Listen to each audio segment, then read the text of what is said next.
یه خاطری افتادم، گفتم بیام به شما بگم. من خیلی دم سختگیریم تو زندگیم.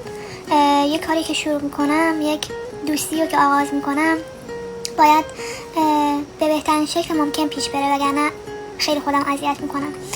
یه روزی یکی از کارم خوب پیش نرفت و خیلی ناراحت بودم. با هم جمله خیلی قشنگی رو گفت که فکر میکنم به درد همه ما میخوره.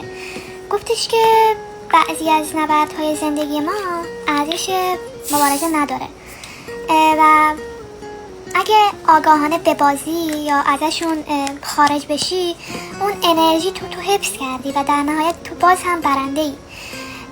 این نبرد میتونه یک دوستی باشه، میتونه ادامه یک رابطه باشه، میتونه یک نگرش باشه و یه سبک زندگی باشه، یا حتی تلاش خودت برای اثبات خودت به یک فرد. به نظرم خیلی این حرف بابام به دل من نشست و به نظرم خیلی درست بود.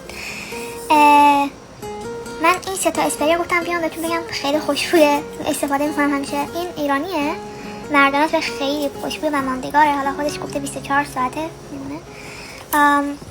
این اتفاقا فسیوه از شرکت امپره. من ترسیدم بیارم و بشکنم تو بار، اسپریش هم آوردم به خودم دیگه. این 3 تا رو اگر بزنید این 3 تا خیلی خوبن، قیمتی هم اونقدر ندارن و میتونید خیلی راحت بخریدشون.